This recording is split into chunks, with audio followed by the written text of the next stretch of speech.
Колеги, председателе, почитувана македонска јавност. Живееме во време во кое моралот, правичноста, професионалноста на судиите и обвинителите е доведена под знак прашање. Време во кое луѓето се помалку веруваат во судскиот систем. Живееме во корумпирано општество во кое царува политичката мафија. Време на нарачани обвиненија, нарачани пресуди, време на линч на политички неистомисленици. За жал, нема ништо од ветувањето за право и правично судење. Би ги прашал колегите од мнозинството, дали некој од нив се сеќава на забелешките од Прибе. Го заборавивте и Прибе, и правдата, и правично судење. Дали некој од вас се сеќава на плановите 369 и слични на нив, во кои гордо се најавуваа реформи во судството и дека ќе важи правото за сите. Да ве потсетам дека и 3 пати аболицираниот криминалец беше на чело на судското тело за реформи. Каква небулоза! Криминалецот на чело на правдата. Европскиот суд за човекови права, низ судската пракса, многу често повторува: не е доволно правдата да биде изречена. Таа треба да биде видлива и препознаена. Денеска одлучуваме за избор на судија на Уставен суд. Уставниот суд е одговорен за контролата на уставноста и законитоста на државата. Уставниот суд ги штити слободите и правата на човекот и граѓанинот, што се однесува на слободата на уверувањето, совеста, мислата и јавното изразување на мислата, политичкото здружување и действување и забраната на дискриминација на граѓаните по основ на пол, раса, верска, национална, социјална и политичка припадност. Дали денешниот предлог за судија на Уставен суд ги исполнува моралните и етички услови за да биде член на овој суд? Дали судија кој што е джелап на македонската правда, која незаконски пресуди 211 години на уставобранителите, судија кој е инволвиран во притисоци врз обвинители и повреда на човековите права и дискриминација, треба да биде уставен судија. Жената која расплака многу мајки, деца, која затврни многу македонски куќи, не заслужува да биде на браникот на уставот и на уставниот поредок. Исто така морам да се повикам и на одлуките на Европскиот суд за човекови права од Страсбург, кои според нашето право се обврзувачки за судовите. Според сознанијата, судот во Страсбург за својот став дека аболицијата не е и не може да биде повлечена, ја известил македонската влада и решил одлуката да се спроведе во 2 фази. Владата оваа информација ја криела од јавноста, знаејќи дека наскоро овие одлуки ќе станат задолжителни и дека правдата ќе дојде на виделина, а државата ќе мора да плати штета за овие пресуди. И покрај тоа што Кацарска знаела дека судот на човекови права во Страсбург одлучил дека аболицијата на тогашниот председател од април 2016 со којот прогон се аболицирани 54 лица важи, не е и не може да биде повлечена и лукината, а со тоа и најголем дел од предметите кои се сега во фаза на судење и обвинение од сега опаѓаат во вода, мора да се запрат, а обвинетите или осудените да бидат во тогашно време да бидат ослободени од прогон или казна, водела и пресудила за дел од случаите. Исто така, Универзитетот во Колумбија ќе се изучува дека Добрила Кацарска е пример како не треба да се води една постапка. Во Америка се изучува црната пракса на судската македонска практика. Еден од најпрестижните универзитети во светот на својот официјален сајт го објави случајот во кој судиката Добрила Кацарска против уставно ги казни адвокатите во случајот за 27 април со високи парични казни во вредност од 1000 евра и ги отстрани од судењето, со што обвинетите ги остави без бранители. Таму е образложена со факти одлуката на Уставниот суд на Република Македонија да ги поништи казните изречени од Кацарска од 1000 евра за сите адвокати, односно намалените казни од 500 евра од страна на апелациониот суд. Уставниот суд ја поништи одлуката за казни на адвокатите бранители. Од денеска апсолутно се станува јасно. Се заокружува целосната слика за спрегата помеѓу СДСМ и Кацарска. Омилената судивка на Зоран Заев е наградена со почесно место уставен судија, 9 години мандат, 9 години функција.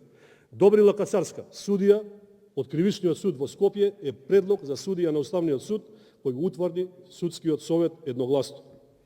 Едно е јасно, а тоа е дека нема независно судство се додека е премиер Зоран Заев, човек кој ја киднапира независната законодавна власт преку купување и уценување на пратеници И шефот на извршната власт се само декларираше дека е тиранин што води апсолутистичка политика во држава која се е само демократија не.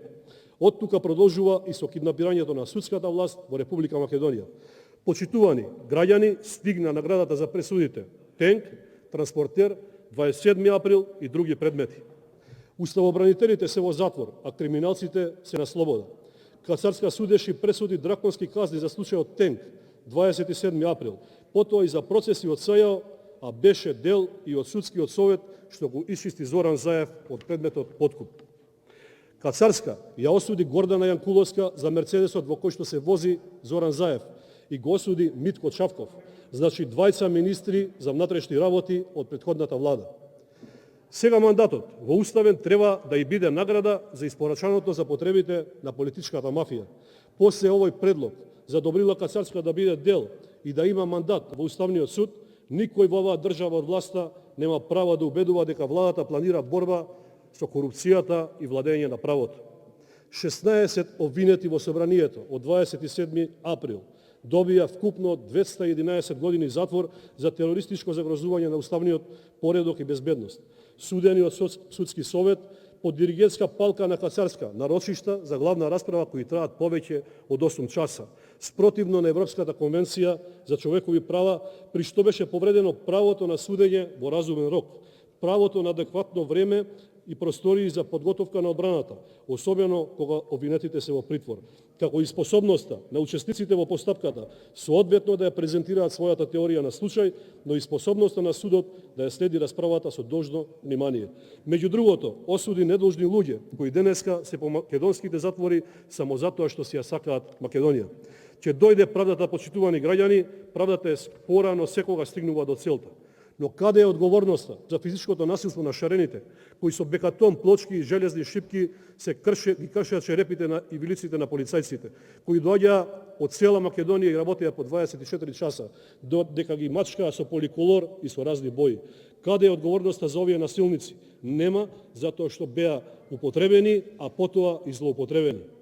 Во случајот тенк, на поранешната министерка за внатрешни работи, за околу 2 месеци закажани се 23 рочишта, 8 датуми за судење кои се во период помеѓу 38 и 42 недела од незината бременост. Судењата во судот траеа со часови. Кацарска немаше милост ниту кон обвинетата која е мајка на штотуку родено дете и имаше мајчини обврски. Да одделиш мајка од своје новородено чедо, има ли поголем грев, Господа? Судиката Добрила Кацарска исто така се прослави како адвокатка на Зоран Заев. Од 5 жили учествуваше во одбраната на Заев. Се сеќавате сите на снимката објавена на YouTube, како Заев бара подкуп 1 евро за црквата, 1 евро за вицето. Заев на рочиштото признава дека се одржувале состаноци, биле споменувани пари и средства, дури по 1, 2, 3 евра за квадрат од оние кои сакале да купат државно земјиште. Иако Заев постапил спротивно на сите закони и прописи, иако очигледно бараше подкуп, сепак беше слободен од обвинението и исчистен од страна на Кацарска. Судиката Кацарска исто така беше и адвокатка на Заев, адвокат на Заев, за што пишуваше еден реномиран портал за правда во кој што се вели дека Зоран Заев слободно можеше да се опушти, бидејќи негов адвокат беше Кацарска. Кацарска исто така во предметот рекет, во кој пак директно слушавме и видовме дека се инволвирани суди и обвинители блиски до власт. Обвинители од СЈО, каде што ја посочија директно судиката Добрила Кацарска, дека преку колега на обвинителката вршила притисок да не се одреди мерката притвор на осомничениот за предметот империја и додаде дека имало притисок и од политичар. Кацарска, денешниот предлог за уставен судија, вршил директен притисок на обвинител. Ова го изјавува самиот обвинител, да не се одреди мерка притвор, значи за едни мајка, за други маќија. Судиката Кацарска, која е рекордер по изречени мерки притвор, барала да не се изрече мерка притвор за семеен пријател. Кацарска треба да биде разрешена од судската позиција, но кај нас, омилената судика на СДСМ, денеска е предлог за уставен судија. На Македонија и треба правда, почитувани. Потребно и е враќање на правната држава. Вистинските криминалци и политичката мафија мора да станат минато. Криминалците во затвор, невините и жртвите на политички прогон на слобода. Благодарам. Ви благодарам и вам. Дали има реплика? по ова седница, со иста продолжуваме утре во 12 часот.